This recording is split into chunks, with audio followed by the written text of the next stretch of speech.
Café Virtual. Apresentação: Regina Helena. Um programa da Sexta Igreja Presbiteriana de Uberlândia.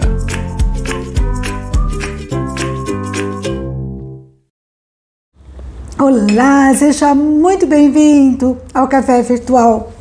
E hoje eu gostaria de conversar com você sobre um tema muito especial: saudade. Você tem saudade de alguém querido que partiu, de algo que era muito bom, mas você perdeu? Diz que saudade é a dor da ausência, né, que faz doer o coração. É interessante essa palavra porque ela é derivada do latim. Ela existe em outras línguas, mas com um sentido de voltar para casa, aquela vontade de voltar para casa. Mas a saudade em português é ímpar. É a dor da ausência, da perda, da distância.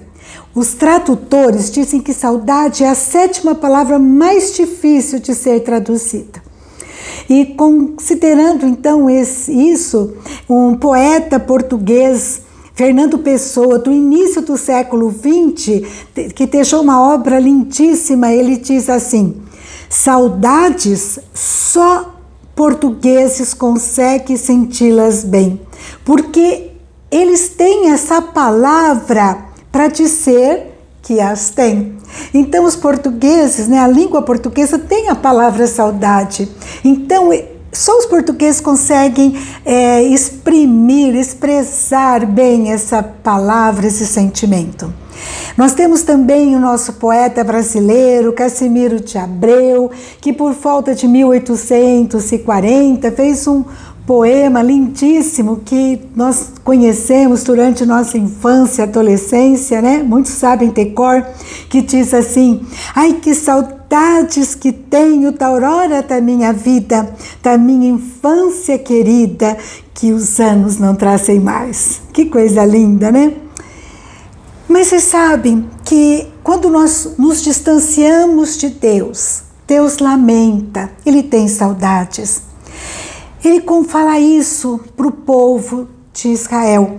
Lá em Jeremias capítulo 2, versículo 13, ele diz assim: o meu povo cometeu 2 crimes. Primeiro, eles me abandonaram a mim, a fonte de água viva, e cavaram suas próprias cisternas rachadas, que não retêm água. Olha que coisa!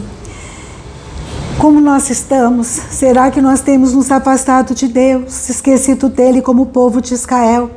O povo continuava indo no templo, fazendo seus rituais, suas ofertas, mas seu coração estava longe. No versículo 32 de Jeremias 2, ele diz assim: será que uma jovem se esquece das suas joias ou uma noiva de seus enfeites nupciais? Contudo, o meu povo foi além, né? Se esqueceu de mim por dias sem fim, coração longe. E Deus então lamenta, diz que tem saudade, né? Do tempo que o coração do povo estava com ele. Em Jeremias capítulo 2, versículo 2, ele diz assim: eu me lembro de sua fidelidade quando você era jovem. Em outra versão fala: eu lembro da afeição que você tinha a mim quando você era jovem. Como que está o meu amor por Deus, o seu amor por Deus? Nós temos tido prazer em buscá-lo, em entregar para Ele nossa vida, em nos dispor a servi-lo. Como está o nosso amor? Ele está maior, menor ou igual ao primeiro amor de quanto nós o conhecemos? Quando o nosso coração era totalmente dele, né? E a gente descansava em Deus. Como está? Algo para você e eu pensarmos a respeito, né? Lá em Apocalipse, capítulo 2, versículo de 1 a 4, o anjo da igreja, Jesus Cristo, diz para Éfeso: conheço as suas obras, o seu trabalho árduo e a sua perseverança. Sei que você não pode tolerar homens maus, que pôs à prova os que se dizem ser apóstolos, mas não são, e descobriu que eles eram impostores. Eu sei que você está atento, que você vigia. Você tem perseverado e suportado sofrimentos por causa do meu nome, não tem desfalecido.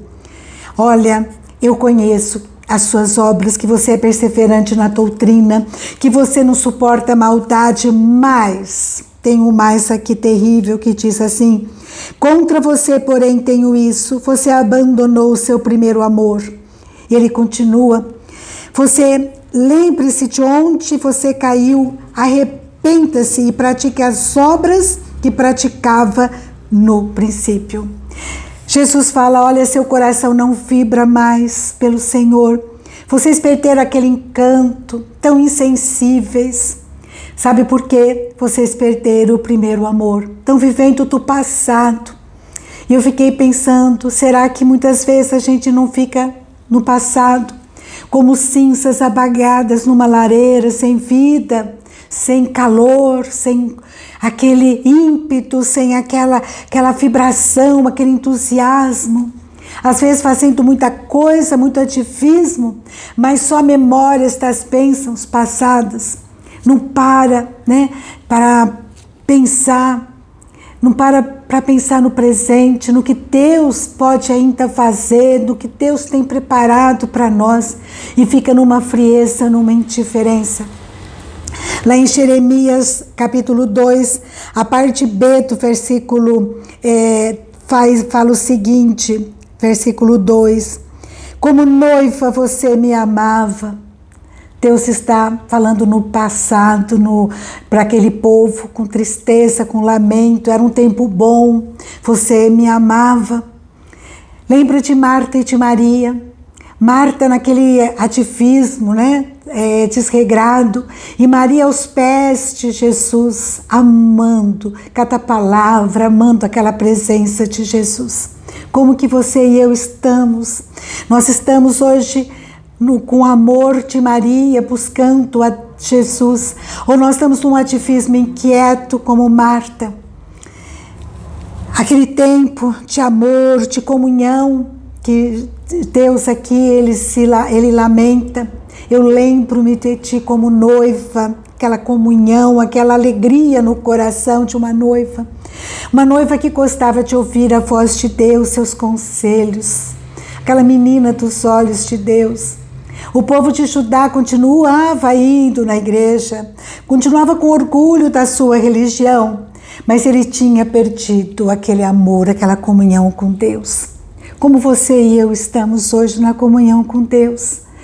Temos relembrado o passado, mas temos desfrutado hoje dos seus milagres, daquela intimidade, ou aquela intimidade ficou no passado, ou a gente fica vibrando, né, de leve, à distância, pelo que Deus tem feito na vida de outras pessoas.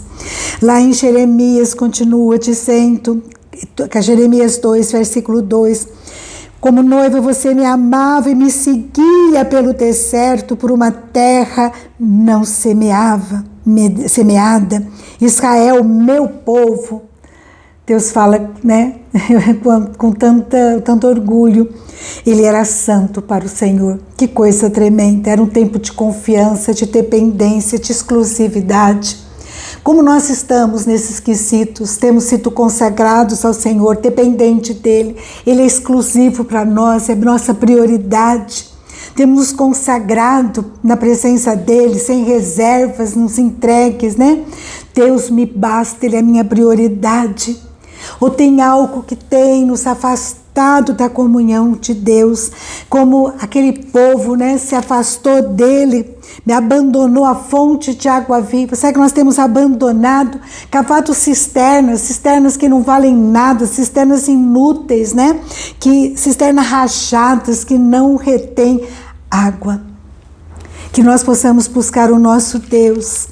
E como ele fala lá em Apocalipse, né? Lembrar de onde nós caímos, aonde foi. Lembra, porque você sabe onde você caiu, você sabe o que tem te afastado de Deus, o que você tem priorizado na tua vida. Ídolos vazios, ídolos estranhos, cisternas que não retêm águas, né? O que eu tenho buscado, aonde eu tenho buscado. E aqui a palavra de Jesus para Éfeso, e é uma palavra para mim e para você. Se arrepende, volta para Ele, muda de mente. Que o nosso coração se encha de saudade de Deus. Que nós possamos, assim como Jesus falou, praticar as obras que eu praticava no início. Aquela obra de buscá-lo, de jejuar, de orar, de meditar com ardor na sua palavra, de aprender tantas maravilhas que Ele tem para mim e para você, de estar comendo melhor dessa terra, de estar bebendo da água viva que só Ele pode nos oferecer. Amém? Que eu e você possamos refletir e pensar mais do que nunca o que eu tenho feito que tem me afastado do Senhor e voltar para os braços dele, voltar com o coração aberto, disposto na presença dele. Amém? Para a fonte de águas vivas, para a terra semeada por Deus, que nos dá o melhor do mundo, né? O que nós precisamos. Que Deus abençoe você e a mim, que nós possamos refletir. Deus, Ele lamenta com saudade do povo, que Ele esteja olhando para mim e para você com aconchego, e nós estejamos com comunhão com Ele, né? E que Ele não precise lamentar a nossa distância dEle, que a gente possa estar curtindo, entusiasmado, curtindo o primeiro amor, com muita alegria. Mas se nós estivermos longe, que a gente possa se arrepender, porque a gente sabe o que está nos afastando e voltar para os braços dele. Um grande abraço para você. Fica com Deus. E até a próxima, se Deus quiser.